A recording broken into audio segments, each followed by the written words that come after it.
মোৰ ল'ৰাটোক আদালতৰ কাঠগড়াত থিয় হ'বলৈ বাধ্য কৰাইছে। মোৰ এগেইনষ্টত পুলিচক কেছ দিবলৈ গৈছিল। এইবুলি কি তাক মই মাৰি পেলাম নেকি? এটা কথা জানি থ'ব অচি চাহাব, মোৰ ল'ৰাই কেতিয়াও চিকা মাৰি হাত নুগোন্ধায়। কিয় গোন্ধাব?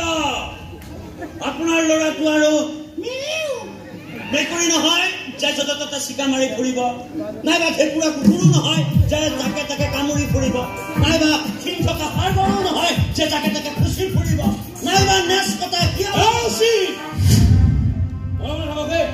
জন্তু তালিকাটো কিমান লাগে? জন্তু তালিকাহে গাইছো, জানোৱাৰৰ খিনি বাকী আছে। মোৰ ল'ৰা জন্তু জানোৱাৰ নহয়। নহয় নহয় নহয় বাবেতো এনেকে তলতে ঘূৰি ফুৰিব পাৰিছে।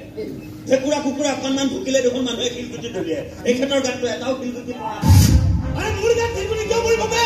নপৰাবে নপৰে কাৰণতো প্ৰমাণ হয় যে তুমি ভেকুৰা কুকুৰ নহয় বে। নহয়তো আমি কিবা প্ৰমাণ কৰিবলগীয়া কথা হ'ল নেকি? তুমি যে ভেকুৰা কুকুৰ নহয় তাৰ পৰা এইটো প্ৰমাণ নহয় যে ল'ৰাটোক তুমি হত্যা কৰা নাই। পোষ্টমৰ্টমৰ ৰিপৰ্ট মতে ল'ৰাটোক আগতে হানি খুচি হত্যা কৰা হৈছিল, তাৰপিছত ট্ৰাকৰ আগত পেলাই দিয়া হৈছিল। অচি চাহাব, কথাবিলাক মিছামিছি বহাই থাকি লাভ নাই। আপুনি চিধা চিধি কওক, আপোনাক কি লাগিব?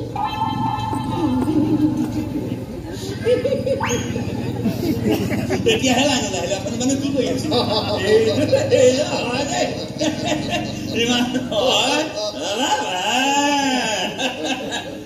আমি চুৰিয়া। আচ্ছা আচ্ছা, সোনকালে কওক, আপোনাক কি লাগিব কওক। মোক ইয়াক লাগে। কাষৰ দাদা জন্ম দিছেহে আপুনি। ইয়াৰ এগেইনষ্টত কেছে কেছ, আৰু আপোনাৰ কাৰণে কেছ মানে এইটো হ'ল চুট কেছ।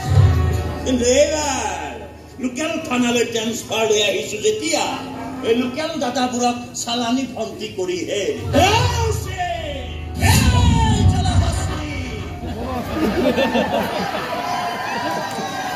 বৰ বেয়া বস্তু, নিজে নিজে ফুটি যায়, আৰু যেতিয়া ফুটে চব ফাটি ফুটি চাৰখাৰ হৈ যায়।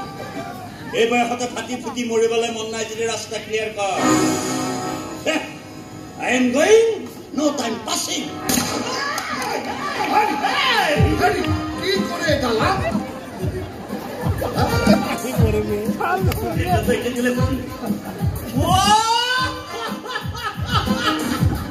এতিয়া মনত পৰিছে, ৰাতিপুৱা শুই উঠে টিকাটো টিপি থৈছিলো, এতিয়াহে ফুটিবলৈ সময় পালে।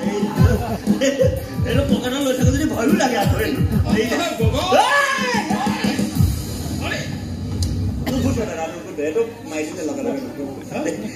মই দাদা বুলি গমেই পোৱা নাছিলো। মই ইয়ালৈ ট্ৰেন্সফাৰ লৈ আহিলো নহয়, বিকাশৰ লগত ইতিমধ্যে মোৰ খেল জমি গৈছে। মই থানাত বহি থাকিলেই হ'ল, এনেকুৱা হাৰামীবোৰক নি পেলাই সি থানাত হাজিৰ কৰি দিয়ে, মই বাকীটো দিওঁ। কেনেকুৱা সন্তানক কেনেকে খাস্তান কৰিব লাগে তাৰ ব্যৱস্থা মই চিৰেই কৰি আছো।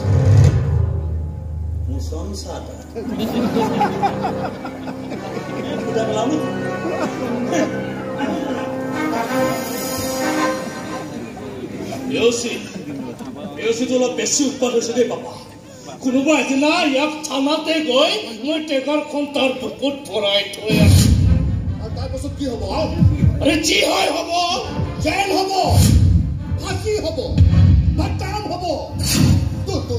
তোৰ এই উত্তম স্বভাৱটোৰ কাৰণে মইতো জীৱনটোত কম গতি গতি খাব লগা হোৱা নাই।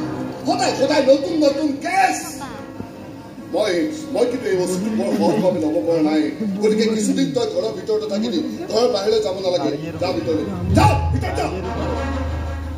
মই ঘৰৰ ভিতৰত এচুকত মেকুৰী হৈ সোমাই থাকিব নোৱাৰো। মই তোমাৰ পইচা আছে, তুমি থানাখন কিনি পেলোৱা, কিন্তু মই চেঞ্জ নহওঁ পাপা, মই চেঞ্জ নহওঁ। আৰে তই নুবুজ কিয়? সকলো কাম টকাৰে কৰিব নোৱাৰি। মই বিপদত পৰিছো এই ল'ৰাটোক লৈ।